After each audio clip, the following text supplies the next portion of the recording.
ইয়াত অলপ ভিডিঅ' কৰিবলৈ অসুবিধা সেইকাৰণে যেহেতু এইটো ইণ্টাৰনেশ্যনেল বৰ্ডাৰ হয় সেইকাৰণে আমি ভিডিঅ' কৰিব পৰা নাছিলোঁ এতিয়া সমীৰণ আৰু মই বৰ্তমান আহি আছোঁ আমি যিখন ব্ৰিজেৰে এতিয়া আহি আছোঁ এই নদীখন হৈছে মেচি নদী আৰু মেচি নদীৰ ওপৰেদি আমি আহি পেলাই এতিয়া নেপালত সোমাম गाड़ी में ही जाएगा गाड़ी में 50 रुपये लगेगा गाड़ी में चला जाएगी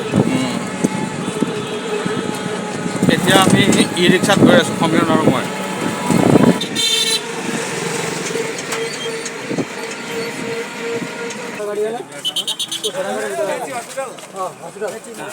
डिस्ट्रिक्ट हॉस्पिटल जाएगा इधर आओ गाड़ी वही है नहीं वो इसमें नहीं जाएगा जाएगा जाएगा क्यों किधर खुला नहीं डायरेक्ट गाड़ी है तो वो दृष्टि जाएगा ना दृष्टि है माथि जाऊ कहाँ मान्छे त टाटाको त सिट हटा हैन खाएन हामीले मैले त दुईटा पुरी खाएँ मम्मीले केही खाएन अनि भने उतै मजाले निकाल्दियो निकालेको पनि चाल पाइन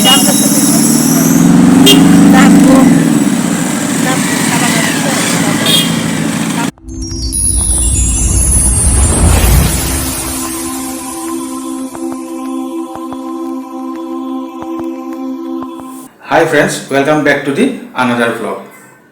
আশা কৰোঁ ভালে আছে কুশলে আছে আজি এটা নতুন ভিডিঅ' লৈ আহিছোঁ আপোনালোকৰ কাৰণে আৰু এই ভিডিঅ'টো আমাৰ লগে লগে আপোনালোকৰ যথেষ্ট ইনফৰ্মেটিভ হ'ব বুলি ভাবিছোঁ আমি বৰ্তমান সমীৰণ আৰু মই আমি এখন হোটেল ল'লোঁ আজি আমি ইয়াতে থাকিম বুলি ভাবিছোঁ কাৰণ ইয়াৰ পৰা শিলিগুৰিলৈ যদি যাওঁগৈ আজি তেতিয়াহ'লে হোটেলতে থাকিব লাগিব কাৰণ আমাৰ ট্ৰেইন কাইলৈহে আছে গতিকে আমি ঠিক কৰিলোঁ যে এখন নতুন জেগা ইয়াত থাকিলে ভাল লাগিব সেইকাৰণে আহিয়ে প্ৰথমতে হোটেল এখন লৈ লৈছোঁ ৰুমটো মোটামুটি ভালেই খুব এটা ডাঙৰ নহয় কিন্তু হ'লেও 1400 টকাত যিমানখিনি দিব পাৰে সিমানখিনি দিছে আৰু আমি আহিছোঁ আচলতে নেপাললৈ চকু চিকিৎসাৰ কাৰণে নেপাল বিখ্যাত আমি শুনি আছিলোঁ সেইটো চাবলৈ অহা নিচিনা হ'ল আৰু দেখুৱামো চাগে আজি কাৰণ কিয় আমি ইমান দিনৰ পৰা শুনি আহিছোঁ যে নেপালত খুব ভাল চকু চিকিৎসা হয় কিন্তু মনতে খুদৰণি লাগি আছিল যে আমি য'ত থাকোঁ বা আপুনি যোনখন চহৰত থাকে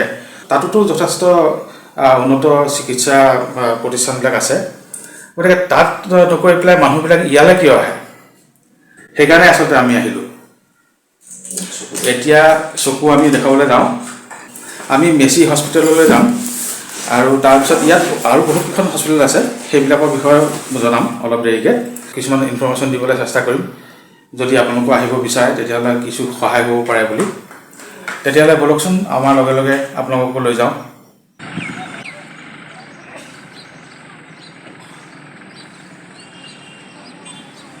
এয়া মোৰ পিছফালে মেচি আই হস্পিটেল মই চাব বিচাৰিছিলোঁ যে সঁচাকৈ এই হস্পিটেলখনত কি এনেকুৱা স্পেচিয়েলিটি আছে যে সকলো মানুহ ইয়ালৈ অপাৰেশ্যন কৰিবলৈ আহে বা চকু দেখুৱাবলৈ আহে মানে ইয়াত মই বেছিকেলি যি দেখিলোঁ ইয়াত বেছিক যিখিনি চকু চিকিৎসা ব্যৱস্থা সেইখিনি আছে ইয়াত কিন্তু খুব ভালদৰে ইয়াত চায় আৰু ইয়াত ডায়েগনচিছটো বহুত ভাল বুলি মই ভাবিছোঁ ডক্টৰখিনি যথেষ্ট মৰমীয়াল সেইকাৰণে ৰোগীখিনিও যথেষ্ট ছাপৰ্ট পায় কাৰণ কিয় এটা এটা পৰ্যায়ক্ৰমে ইয়াত চকু চিকিৎসা কৰে আৰু এইখন সম্পূৰ্ণ গভৰ্ণমেণ্টৰ যিহেতু সেইকাৰণে ইয়াত ইয়াৰ যিটো ফিজ অতি কম মাত্ৰ 100 টকা মাত্ৰ ইয়াৰ ৰেজিষ্ট্ৰেশ্যন আৰু সেই 100 টকা ৰেজিষ্ট্ৰেশ্যন কৰি পেলাই আপুনি ভালদৰে চকুকেইটা দেখুৱাব পাৰে ইয়াত আই হস্পিটেল বহুত কেইখন আছে কিন্তু ইয়াত দুখন মেইনলি বিখ্যাত এখন আছে মেচি যিখনত মই বৰ্তমান দেখুৱালোঁ আৰু এখন আছে দৃষ্টিখন হৈছে প্ৰাইভেট আৰু এইখন হৈছে গভৰ্ণমেণ্ট গতিকে প্ৰাইভেট হোৱাৰ কাৰণে তাত সোনকালে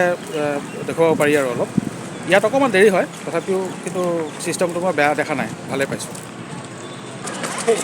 আৰু ইয়ালৈ কেনেকৈ আহিব আপুনি শিলিগুৰিৰ পৰা আহক বাছত তাৰপিছত আপুনি পানী টেংকি পাব পানী টেংকিত দুটা ৰাস্তা ফালি যায় এটা কাকৰভিটালৈ যায় য'ৰ পৰা আপুনি এই হস্পিটেললৈ আহিবৰ কাৰণে কমিউনিকেশ্যন পাব আৰু কাকৰভিটা হৈছে নেপালৰ ভিতৰত আমি এখন ব্ৰিজ ক্ৰছ কৰিলোঁ প্ৰথমতে পানী টেংকিৰ পৰা সেই ব্ৰিজখন হৈছে এফালে ইণ্ডিয়া আৰু এফালে নেপাল কাকৰভিটাৰ পৰা আকৌ আপুনি বাছতো যাব পাৰে, নতুবা এনেকুৱা সৰু সৰু শ্বেয়াৰ টেক্সি আছে।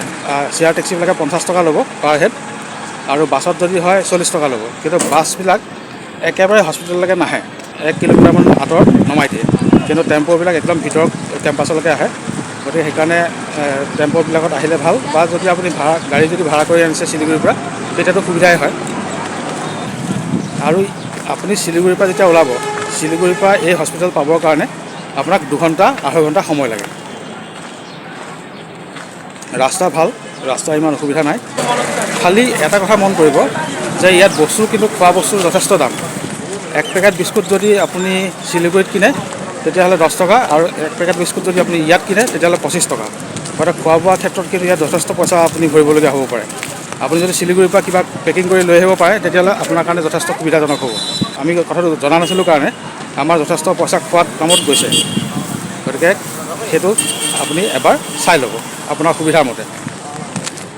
ইয়াত এখন কেণ্টিনো আছে, কেণ্টিনখন মই অলপ পিছত দেখুৱাম আপোনাক। কেণ্টিনখনত আপুনি ভাত, ৰুটি ইত্যাদি পাব, লগতে চাওমিন বা ৰোল বা এনেকুৱা ধৰণৰ ফাষ্টফুডো পাব, আপুনি যি খাবলৈ ইচ্ছা কৰে।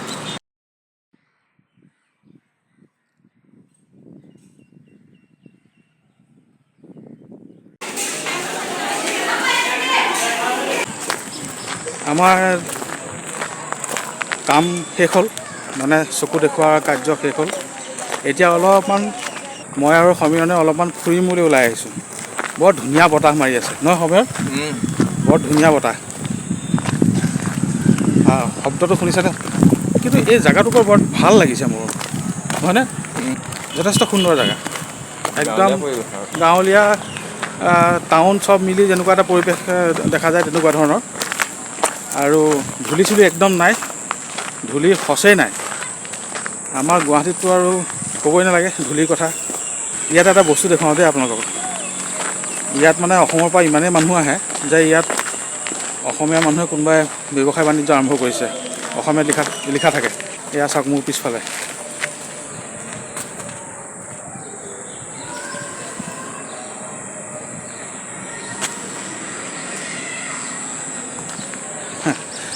এনেকুৱাও হ'ব পাৰে অৱশ্যে, কোনোবাই হয়তো হোটেলখন খুলিছে, অসমীয়া মানুহ বেছিকৈ আহে কাৰণে হয়তো অসমীয়া কিবা এটা ফ্লেভাৰ দিব বিচাৰিছে, এনেকুৱাও হ'ব পাৰে।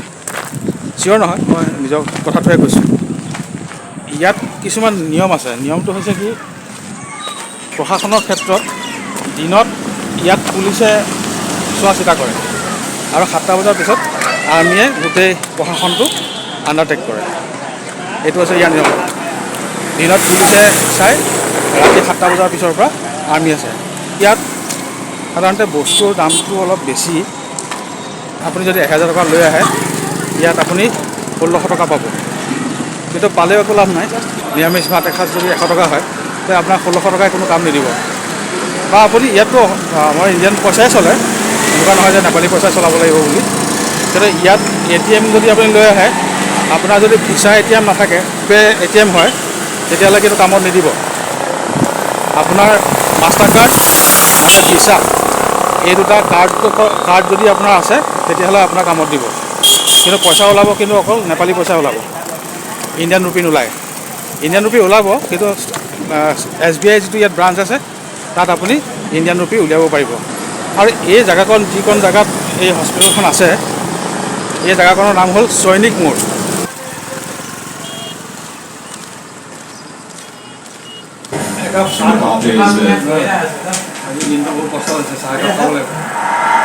That's really bad. That's fabulous cricket from Axman. It's a good shot. Drawn with the ball.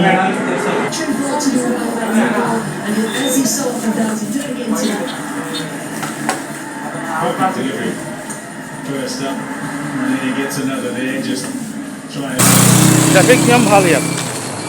আৰু এটা কথা ক'বলৈ পাহৰি আছিলোঁ, আপুনি যদি ইয়ালৈ আহে, ইয়াত আপোনাৰ মোবাইল ছিগনেল আপুনি নাপাব। কাৰণ কেলৈ ইয়াত আমাৰ যিবিলাক কোম্পানী আছে, মোবাইল কোম্পানী, সেইবিলাকৰ নেটৱৰ্ক ইয়াত নাপায়। আপুনি ইয়াত যোনখন হোটেলত থাকে তাৰ পৰা ৱাইফাই লৈ পেলাই আপোনালোকে হোৱাটছআপ কল কৰিব পাৰিব। কথাবোৰ কৈ দিলে ভাল। চাফা আৰু নহয়, লেতেৰা নহয়।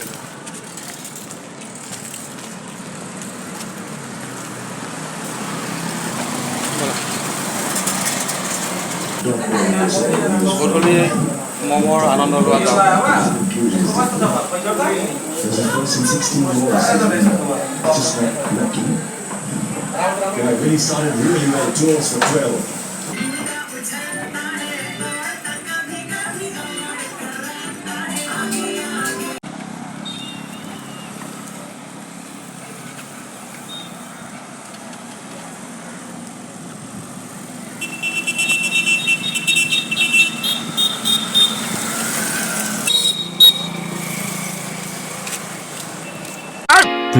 Hours later. হাই ফ্ৰেণ্ডছ, আমাৰ বৰ্তমান খাদ্য আহিল আৰু আজি আমি অৰ্ডাৰ দিছোঁ নেপালী ষ্টাইলৰ মাটন আৰু এইখিনি খাই পেলাই আমি এতিয়া শুম আৰু ৰাতিপুৱা এখন নতুন হস্পিটেল আমি ভিজিট কৰিম বুলি ভাবিছোঁ।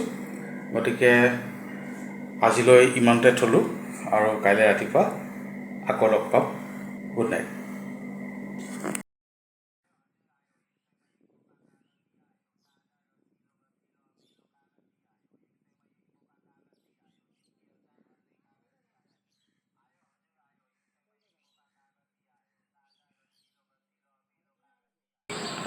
Hello' friends, good morning. এতিয়া মই গৈ আছোঁ দৃষ্টি আই হস্পিটেললৈ। কালি দেখুৱাইছিলোঁ মেছি হস্পিটেল, আজি আপোনালোকক দেখুৱাম দৃষ্টি আই হস্পিটেল।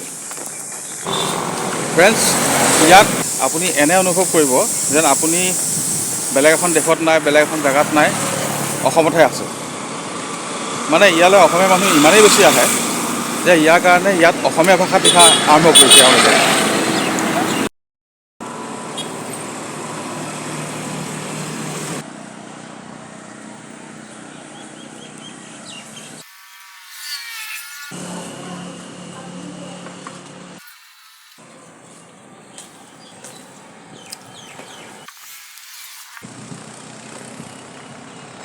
ইয়াত আপোনাৰ বাজেট মতে বহুত হোটেল আছে।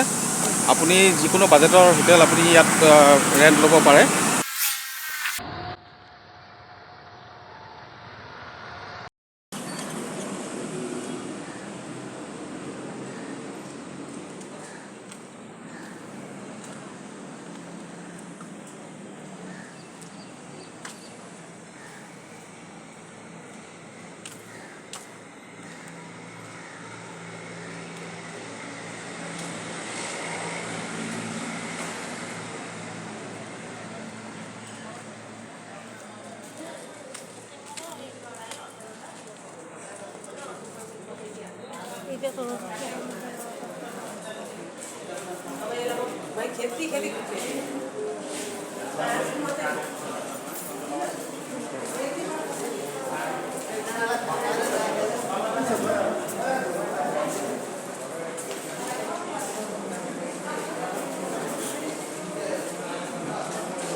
এতিয়া মই দৃষ্টি আই হস্পিটেলৰ ভিতৰত আছোঁ আৰু ইয়াত সুবিধা মেচিতকৈ যথেষ্ট ভাল আৰু চাফা চিকুণ। যিহেতু এখন প্ৰাইভেট হস্পিটেল হয়, সেইটো কাৰণে ইয়াৰ সকলো ৰিচেপশ্যনৰ ব্যৱস্থা অতি সুন্দৰ। আৰু ভিতৰতে অলপ আগত আপোনাক দেখুৱালোঁ, ইয়াত এখন চশমাৰ দোকানো আছে, আপুনি ইচ্ছা কৰিলে ইয়াতে চশমা বনাই ল'ব পাৰে। আৰু এনে পৰিৱেশটো মই মেচিতকৈ যথেষ্ট ভাল পাইছোঁ আৰু ছিষ্টেমেটিক হিচাপে মেচিতকৈ এইখন হস্পিটেল ভাল। আৰু ইয়াৰ আপোনাৰ ৰেজিষ্ট্ৰেশ্যন ফিজ যিটো হয় 100 টকাই হয়, যেনেকৈ মেচিত 100 টকা, ইয়াতো 100 টকা। তাৰপিছত আপোনাৰ অনুষংগিক যদি কিবা আপুনি যদি আপোনাৰ কমপ্লিকেটেড কিবা কেছ থাকে তেতিয়াহ'লে হয়তো তাৰ ফিজ হয়তো অলপ বেলেগ হ'ব পাৰে, কিন্তু সাধাৰণতে 100 টকাৰ ভিতৰতে ইয়াত ৰেজিষ্ট্ৰেশ্যনটো হয়, যেনেকৈ মেচিত হয়। কিন্তু মেচিৰ যিটো প্ৰক্ৰিয়া, সেই প্ৰক্ৰিয়াটো অলপমান বেছি লং আৰু ইয়াৰ যিটো প্ৰক্ৰিয়া এইটো হ'লে অলপমান ছুটি। ইয়াত সেইকাৰণে আপোনালোকৰ সুবিধা হ'ব পাৰে। আৰু ইখন হস্পিটেলৰ মই ভিডিঅ' বিশেষকৈ ল'ব নোৱাৰিলোঁ, কিয় সেইখন চৰকাৰী হস্পিটেল, তাত ভিডিঅ' বনোৱা অলপমান অসুবিধা আছে। কিন্তু দৃষ্টিখন যিহেতু প্ৰাইভেট হয়, গতিকে ইয়াত ভিডিঅ' বনোৱা কোনো অসুবিধা নাই। আৰু মই পাৰ্মিশ্যন লৈ লৈছোঁ অৱশ্যে। সাধাৰণতে কি হয়, কিছুমান জেগাত এনেকৈ ভিডিঅ' কৰাটো ৰেষ্ট্ৰিক্টেড থাকে, সেইকাৰণে সুধি লোৱাটো ভাল। আৰু ইয়াত আপোনাৰ 24 hours পাৱাৰ বেকআপ আছে। যিহেতু ইয়াত লাইট যায় মাজে মাজে, সেইকাৰণে পাৱাৰ বেকআপটো ভাল। জেনেৰেটৰ আছে পিছফালে দেখিছে। মোৰ পিছফালেতো ষ্টেট বেংক অফ নেপাল আছে। এইটো ভাৰতীয় ষ্টেট বেংকৰ লগত কলাবৰেশ্যন কৰা এটা বেংক হয়। কিন্তু হ'লেও ইয়াত আপুনি ইণ্ডিয়ান ৰুপিজ উলিয়াব নোৱাৰে, ইয়াত আপুনি অকল নেপালী ৰুপিয়াহে উলিয়াব পাৰিব। তুলনামূলকভাৱে ইয়ালৈ মানুহ অহাৰ মেইন কাৰণটো হৈছে ইয়াৰ দৰৱ। ইয়াত কোনো ধৰণৰ দৰৱ নবনায়, দৰৱবিলাক চব অনা হয় বেলেগ বেলেগ দেশৰ পৰা। আৰু যিহেতু নেপালৰ বৰ্তমান ইকনমি খুব ভাল নহয়, সেইকাৰণে বিভিন্ন দেশে নেপালক সহায় কৰে। তাৰ ভিতৰত জাপান আছে, ইণ্ডিয়া আছে, তেনেকৈ চাইনা আছে, তেনেকৈ বেলেগ বেলেগ দেশৰ পৰা নেপাললৈ কিছুমান এইড আহে। আৰু এই এইডবিলাকৰ ভিতৰত দৰৱো আছে। তুলনামূলকভাৱে দুইখন হস্পিটেলৰে চিকিৎসা ভাল, কিন্তু দৃষ্টিত মই অলপ বেছি ছিষ্টেমেটিক দেখিলোঁ। গতিকে আপোনালোকৰ নিজৰ চইচ আৰু কোনখনলৈ আপোনালোকে আহিব খোজে। দুইখনৰে ফেচিলিটিটো অলপ বেলেগ বেলেগ, কিন্তু হ'লেও আপোনাৰ নিজৰ পচন্দ মতে আপুনি য'তে দেখুৱাব খোজে দুইখনেই মই ৰিকমেণ্ড কৰিম। কিন্তু ডিষ্ট্ৰিক্ট মই বেছি প্ৰিফাৰেঞ্চ দিম, কাৰণ ইয়াৰ ছিষ্টেমটো ভাল। আমাৰ তাত যিবিলাক ইকুইপমেণ্ট আছে এইবিলাকতো বহুত বেছি হাই ফাই, কিন্তু ইয়াত তেনেকুৱা হাই ফাই ইকুইপমেণ্ট একো নাই। কিন্তু এওঁলোকৰ খোৱাৰ ছিষ্টেমটো ভাল, প্লাছ এওঁলোকৰ দৰৱ সেইকাৰণে মানুহৰ ভাল হয়, আৰু সেইকাৰণে মানুহে এই জেগাটোলৈ বেছিকৈ আহে। অৱশ্যে এটা কথা ঠিক, ইয়াৰ দৰৱ আপুনি আমাৰ ইণ্ডিয়াত হয়তো নাপাব, একে ফৰ্মুলেশ্যনৰ বেলেগ দৰৱ পাব, কিন্তু সেইটো কিমান ব্যৱহাৰ কৰা উচিত হ'ব নহ'ব সেইটো অলপ ক'বলৈ দিগদাৰী। কালি আমি মেছিত দেখালোঁ, আজি আমি দৃষ্টিত দেখালোঁ। এইটো কাৰণেই দেখালোঁ যে দুইখনে তুলনামূলকভাৱে এই হস্পিটেল দুখনৰ গুণাগুণটো যাতে আপোনালোকক দেখুৱাব পাৰোঁ। দুইখনৰে দৰৱৰ যিটো ফৰ্মুলেশ্যন সেইবিলাক চব বাহিৰৰ। আজি আমাক যিটো দৰৱ দিলে সেইখিনি মেড ইন ভিয়েটনাম, আৰু কালি যিখিনি দৰৱ আমি পাইছিলোঁ মেড ইন জাপান, বা জাপানৰ সহযোগত কোনোবা এখন বেলেগ দেশত মেনুফেকচাৰিং কৰা। কিন্তু ইয়াৰ দৰৱবিলাক সঁচা, সেইকাৰণে ইয়াত মানুহ বেছিকৈ আহে আৰু এটা বিশ্বাস গঢ়ি উঠিছে। গতিকে বন্ধুসকল, আপোনালোকক চাগে মই অলপমান কিবা ইনফৰ্মেশ্যন দিব পাৰিছোঁ। গতিকে আপোনালোকে যদি ভিডিঅ'টো চাই ভাল পাইছে এটা লাইক কৰি দিব, কমেণ্ট কৰিব, শ্বেয়াৰ কৰিব আৰু ছাবস্ক্ৰাইব কৰিবলৈ নাপাহৰিব। নাম পংকজ চেত্ৰী, ঘৰ হ'ল বিশ্বনাথ চাৰিআলি, নেপালত নতুনকৈ হোটেল দি বহি আছোঁ। মেচি আই হস্পিটেলৰ ওচৰত। যদি তাৰ পৰা কোনোবা যদি মানুহ আহে, ইয়াত থকা খোৱা চব সুবিধা আছে।